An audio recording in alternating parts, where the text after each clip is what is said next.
அஸ்ஸலாமு அலைக்கும் வரஹ்மத்துல்லாஹி வபரகாத்துஹ்.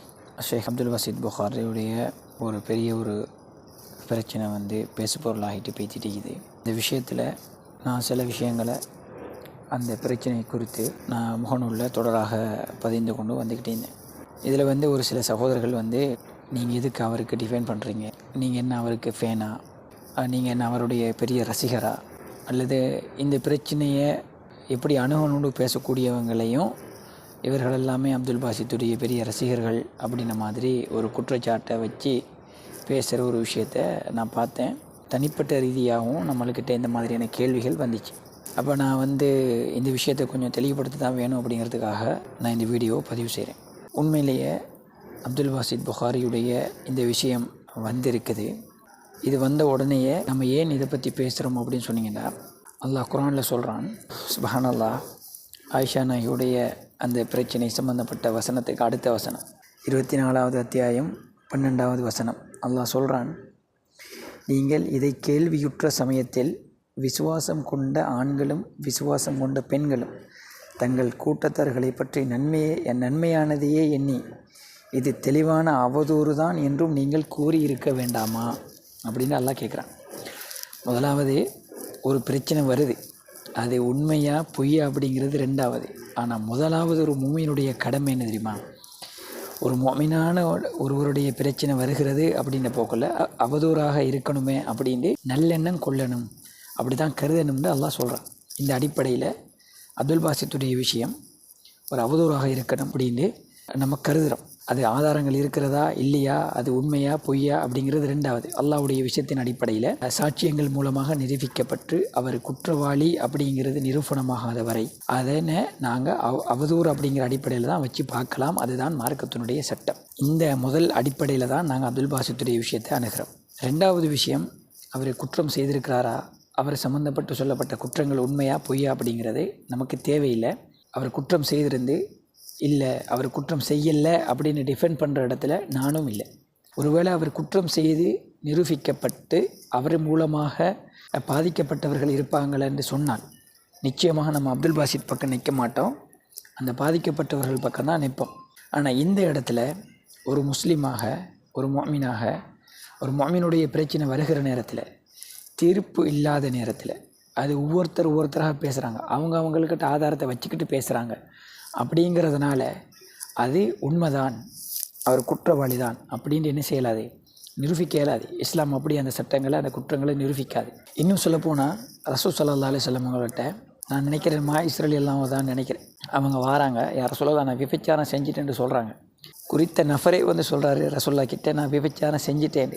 ஆனால் ரசூல் ஸல்லல்லாஹு அலைஹி வஸல்லம் உடனேயே நீ விபச்சாரம் செஞ்சிட்டா உன்னை நான் கல்லால் அடிஞ்சு கொள்ள போகிறேன் அப்படின்னு செய்யாமல், இல்லை நீங்கள் ஒரு பெண்ணை முத்தமிட்டு இருப்பீர்கள் அப்படின்னு சொல்கிறாங்க. அதாவது விபச்சாரத்தில் மிக சின்னதை சொல்கிறாங்க, சின்ன முதல் அடைவை சொல்கிறாங்க. இல்லையா ரசூலுல்லாஹ் நான் விபச்சாரம் செஞ்சிட்டேன் அப்படின்னு சொல்கிறாங்க.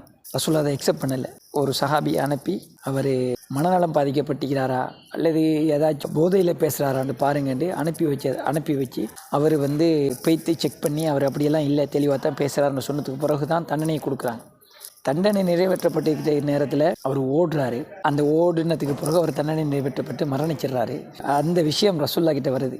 யார் சொல்ல, இவர் அடியில் அந்த வேதனை தாங்கலாமல் ஓடினாருன்னு ரசூல்லா சொன்னாங்க. அவர் அப்படி விட்டு இருக்கலாமேன்னு சொன்னாங்க. அந்த இடத்துலையுமே ரசூல்லா அவரை தண்டித்து அதை நடத்தணும்னு நினைக்கல, மன்னிச்சு விடலாம்னு தான் யோசித்தாங்க. ஆனால் அவர் குற்றம் நிரூபிக்கப்பட்டவராக இருக்கிறார்.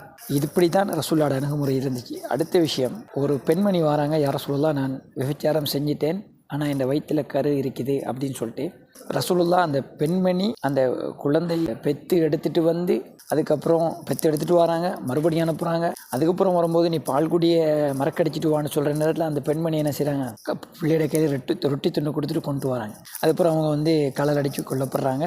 அந்த பாவ மன்னிப்பு அந்த பெண்மணி மன்னிக்கப்பட்ட பெண் ரசூலுல்லாஹ் சொல்கிறாங்க. இந்த இடத்துலையுமே ரசூலுல்லாஹ் நீ யாரோட விபச்சாரம் செஞ்சான்னு கேட்கல, அடுத்து நான் விபச்சாரம் செஞ்சுட்டு வந்த பெண்ணை உடனே தண்டனை நிறைவேற்றவும் இல்லை, திருப்பி அனுப்புகிறாங்க. அப்போ விபச்சாரம் செஞ்சதுலேருந்து கிட்டத்தட்ட 2 வருஷம் பால் ஊட்டினாங்க, 9-10 மாதம் வயிற்றில் இருந்தாங்க. அப்ராக்சிமேட்லி 3 வருடங்கள் அந்த பெண்ணை ரசூல் ஸல்லல்லாஹு அலைஹி வஸல்லம் அனுப்பி தான் இருந்தாங்க. அந்த பெண் வராட்டி ஆளை அனுப்பி பிடிச்சிக்கிட்டு வந்திக்க மாட்டாங்க ரசூலுல்லாஹ், தௌபா செஞ்சுட்டு போட்டு ஊட்டிப்பாங்க. இன்னொரு சம்பவத்தை சொல்கிறேன். ரசூல் ஸல்லல்லாஹு அலைஹி வஸல்லம் அவங்க தன்னோட மனைவியோடு நடந்து போகிறாங்க. அந்த நேரத்தில் 2 சஹாபாக்கள் நிற்கிறாங்க. போன ரசூலுல்லாஹ் திரும்பி வராங்க, வந்து சொல்கிறாங்க, இது என்னுடைய மனைவியோடு தான் நான் நடந்து போகிறேன்னு சொல்லிட்டு போகிறாங்க. சொல்லிட்டு சொல்கிறாங்க ரசூல் ஸல்லல்லாஹு அலைஹி வஸல்லம் அவங்க, மனிதனுடைய ரத்தத்திலேயே வந்து ஷைத்தான் ஓடிட்டிக்கிறான், அதனால் உங்கள் உள்ளத்தில் சந்தேகத்தை கிளப்பிடுவான், அதுக்காக நான் சொல்லிட்டு போகிறேன். சொன்னது யார்? ரசூலுல்லாஹ். சொல்லப்பட்டவர்கள் யாருன்னு கேட்டிங்கன்னா சஹாபாக்கள். அந்த சஹாபாக்கள் யார்? ரசூலுல்லாஹ் வந்து நீங்கள் நாளைக்கு போய்த்து உங்களோட உயிரை விடுங்க இந்த யுத்தத்தில் சொன்னால் உடனே போய்த்து விட்டுருவாங்க. அப்படிப்பட்ட உத்தம சஹாபாக்கள்கிட்ட ரசூலுல்லாஹ் சொல்கிறாங்க.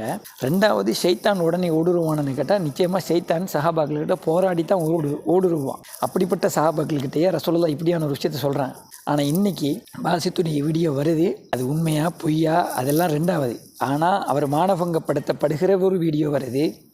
அந்த வீடியோவில் அசிங்கமாக பேசுகிறாங்க. பேசக்கூடிய விஷயங்களில் போலியை கொண்டு பேசுகிறாங்க, சில விஷயங்களை மிகைப்படுத்தி பேசுகிறாங்க, உண்மையை பொய்யோடு கலந்து பேசுகிறாங்க.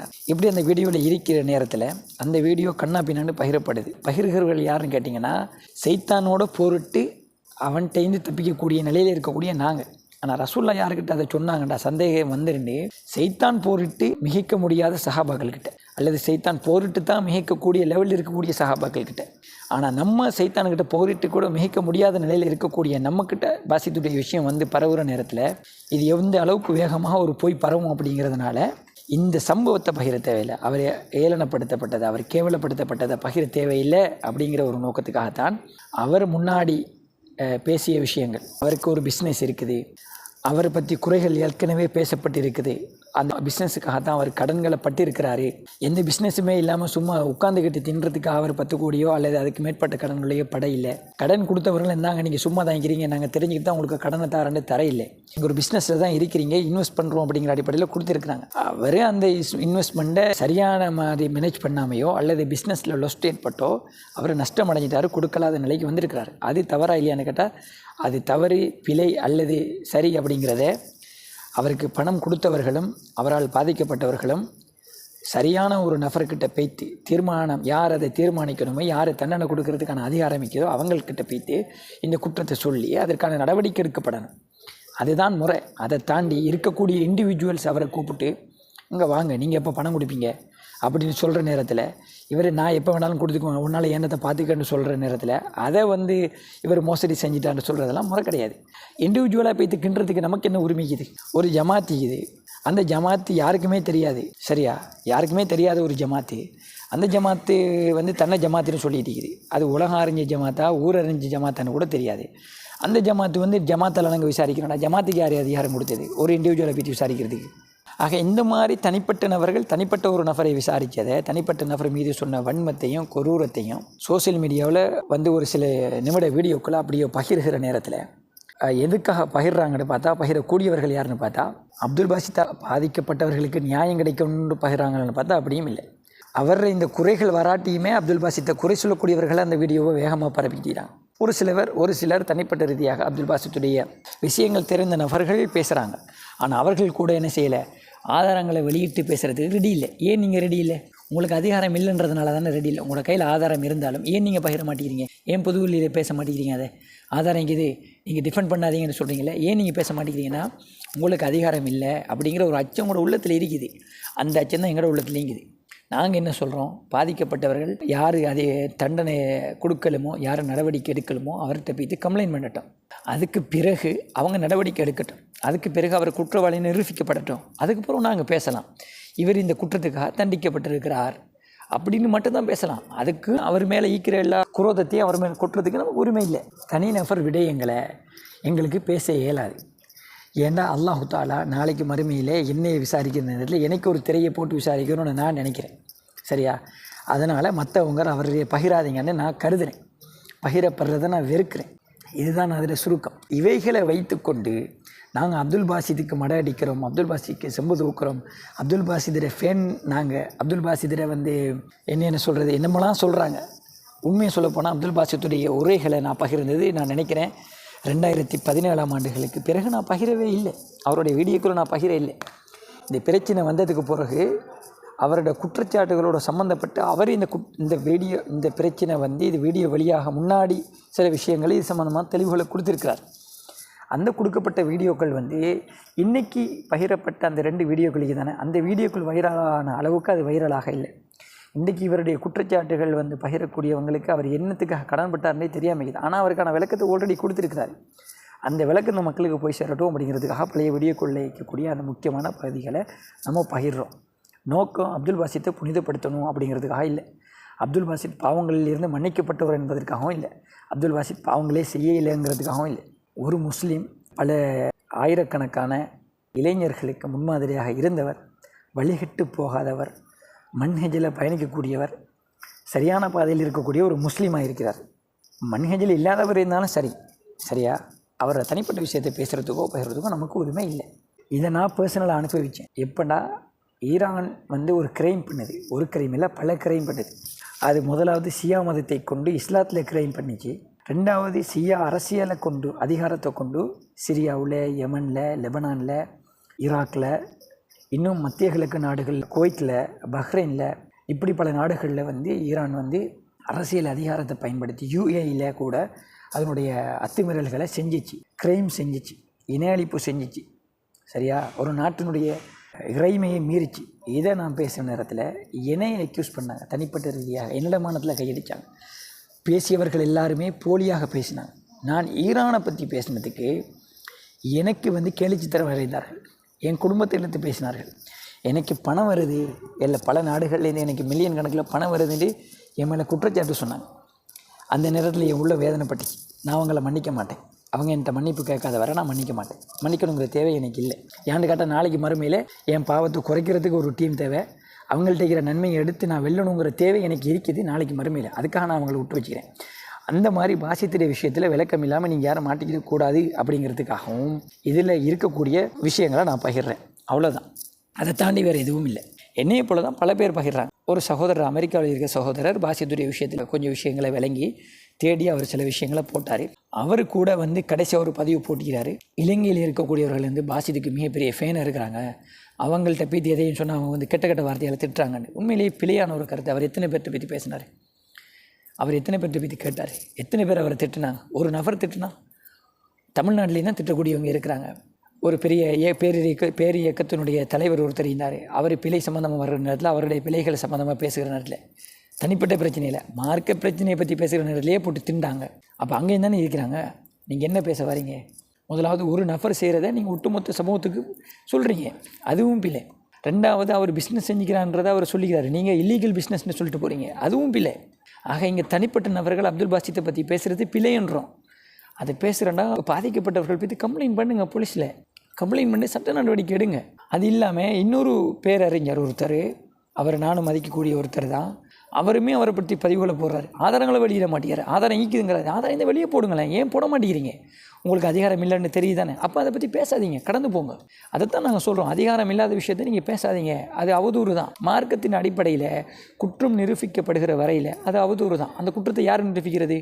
சமூகத்தில் இருக்க 10 பேர் சொல்லணுமா பற்றி வெரி வேண்டி? அப்போ யார் தண்டனை கொடுக்குறது? அப்போது சட்டம் ஈக்குது இல்லையா, அந்த சட்டத்தில் போய்ட்டு சொல்லுங்கள், அந்த சட்டம் தண்டிக்கட்டும். அதை விட்டு போட்டு நீங்கள் இல்லாத அதிகாரத்தை எடுத்துக்கிட்டு நீங்கள் எல்லாம் ஃபேஸ்புக்கில் வாரத்தை பயந்துட்டு போகிறதுனால அது ஒரு தனி மனிதனுடைய மானத்தில் விளையாடுறது தான், அது அவதூறு பரப்புறது தான். இதுதான் மார்க்கத்தினுடைய நிலைப்பாடு. இந்த காரணங்களுக்காக தான் நம்ம அப்துல் பாசித் விஷயத்தில் இந்த அசிங்கமான விஷயத்தை பகிராதீங்கன்னு மட்டும்தான் சொல்கிறோம். இந்த விஷயத்தை வச்சுக்கிட்டு அப்துல் பாசித் குற்றமே செய்யலைன்னு நம்ம சொல்கிறேன்னு நீங்கள் போர்ட்ரேட் பண்ணுறது உங்களுடைய இயலாமை. நாங்கள் குற்றம் இழைத்தார்னு சொல்லலை, குற்றம் இழைக்கவில்லைன்னு சொல்லலை. குற்றம் இழைத்தாலும் அவரை நீங்கள் தண்டிங்கன்னு தான் சொல்கிறோம். அவரை கொண்டு போய்த்து தண்டிங்க. அதனால் அவர் குற்றம் இழைக்கவே இல்லைன்னு நம்ம சொல்கிறதா நீங்கள் கருதுகிற உங்களோட அறிவீனம். நம்ம அப்படி சொல்லலை. யாரோ ஒரு முஸ்லீம் குறித்து அவர் தனிப்பட்ட விஷயத்தை பேசுகிறதுக்கு நமக்கு உரிமை இல்லைங்கிறது மார்க்கத்தினுடைய தீர்ப்பு. இஸ்லாம் அதை தான் சொல்லுது. எதிரியாக இருந்தாலும் அவனை தனிப்பட்ட விஷயத்தை பேசலாது. அவன் மார்க்கத்தில் விட்ட பிழையை அவன் எந்த இடத்துல அவனோட பிழையை பேசலாமோ அந்த விஷயத்தை மட்டும்தான் பேசலாம். அவனுக்கு குடும்ப விவகாரத்தை நமக்கு பேசலாது. எதிரி ஒரு தங்கிக்கிறான்றதுனால அவனோட தனிப்பட்ட விஷயத்தை நம்ம எப்படி பொது வழியில் பேசுகிறது அனுமதி இல்லை. அந்த 10 பேரை கொண்ட ஜமாத்து 10 பேரை கொண்ட விசாரித்ததை வீடியோ எடுத்து வெளியிட்டதே பிழை. அந்த ஆளு நாங்கள் வீடியோ எடுத்து வெளியிட்ட இல்லைன்னு சொன்னாலுமே அந்த ஆள் வீடியோவை பார்த்து பேசுகிறார். அப்போ அது என்ன? வீடியோ பார்த்து பேசுகிறீங்க, வீடியோ எடுக்கிறது தெரியுது, நீங்கள் எங்கேயாச்சும் சொல்லலையே வீடியோ எடுக்காத, இதை நாங்கள் அமனிதமாக பேசுகிறோம், நீங்கள் தடுக்கவும் இல்லை சொல்லவும் இல்லை. ஆக நீங்கள் அதுக்கு பொறுப்பு. குறித்த அந்த ஜமாத்தினுடைய தலைவருங்கிறாரு, 10 பேருக்கு ஒரு தலைவரை நியமிச்சுட்டு போகிறாங்க அவங்க. இது ஒரு பைத்தியகாரத்தனம். அதனால் ஒரு தனிநபருடைய மானத்தை வாங்குறதுல குறிய அறிக்காதீங்க. அவரை குற்றம் இழைத்திருந்தால், அவரால் பாதிக்கப்பட்டவர்கள் 1000 பேர் இருக்கிறீங்கன்னா 1000 பேரும் போய் குற்றம் சாட்டுங்க. எங்கே குற்றம் சாட்டணுமோ அங்கே சாட்டுங்க, தக்க நடவடிக்கை எடுங்க. நாங்களும் பாதிக்கப்பட்டவர்கள் பக்கம் தான் நிற்கிறோம். அதுக்காக தனி மனித மாமிசத்தை சாப்பிடாதீங்க. ஒரு சகோதரர் இருக்கிறார், ரசூலுல்லாஹ் சொன்ன ஹதீஸ்கள் தெளிவாக தனிக்குது. நானும் பதிவுகளில் போட்டிக்கிறேன். முஸ்லீமில் வரக்கூடிய செய்தி, நம்மளோட சகோதரோட மாமிசத்தை நம்ம சாப்பிட முடியாது. புறம் பேசுகிறது, புறம்னா அவர்கிட்ட ஈக்கிற ஒரு பகுதியை அவர் முன்னுக்கு பேசுகிறத அவர் வெறுப்பாராயிருந்தால் அதை நம்ம அவர் இல்லாத இடத்துல பேசுவோம், அது புறம். அப்படி அவர் அவர்கிட்ட இல்லாத விஷயத்தை அவர் இல்லாத இடத்துல பேசினா அது அவதூறுன்னு சொல்லி ரசூலுல்லாஹ் சொல்கிறாங்க. ரெண்டும் பெரும்பாவம், பெருங்கொண்ட பாவம். அல்லாஹ் மன்னிக்கணும். நிறைய தீமைகள் இட்டு தரக்கூடிய பாவம் மாமிசத்தை சாப்பிட்ற மாதிரி விஷயம். ஆகவே நம்மளோட சகோதரருடைய மாமிசத்தை நம்ம சாப்பிட முடியாது. அதுக்கு நம்மளோட சகோதரர்களை காரணமாக்க முடியாது. இங்கே ஒருவனுடைய மானம் போகிற விஷயம் வந்தாலே ஒரு 30 செகண்டை வச்சுட்டு தீர்ப்பு எழுதுகிற மாதிரி தான் நம்மளோட சமுதாயம் இருக்குது. அப்படி எழுதப்பட்ட தீர்ப்புகளில் பலர் உயிர் போயிருக்குது. இலங்கையில் ஒருத்தனை கல்யாணம் பதிவு செஞ்சாங்க. பார்த்தா அந்த ஆள் விவரம் தெரியாமல் பஸ்ஸில் போய் இறங்கிட்டார். அந்த ஆள் தற்கொலை பண்ணிட்டான். மரியாதை மிக்க மனிதர் தற்கொலை பண்ணிட்டார். ஆனால் அந்த வீடியோவை பகிர்ந்து கல்யாணம் பதிவுந்தாங்க. எல்லாம் தற்கொலை பண்ணதுக்கு ஒரு பேசி என்ன பயன்? பகிராதீங்க. எனக்கு அந்த வீடியோ வந்துச்சு, நான் யாருக்கும் பகிரலை, விட்டாச்சு.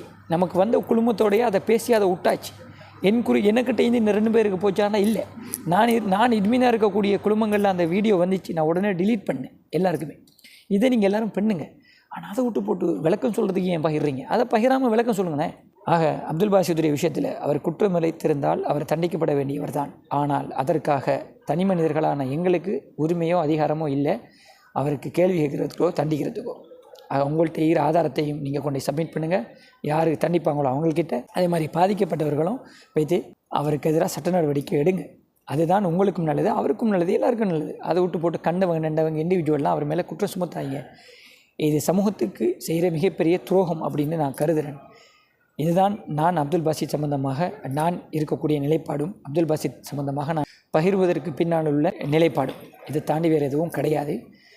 இன்ஷா அல்லாஹ் இன்னொரு வீடியோவில் சந்திப்போம். அஸ்ஸலாமு அலைக்கும் வரஹ்மத்துல்லாஹி வபரகாத்துஹு.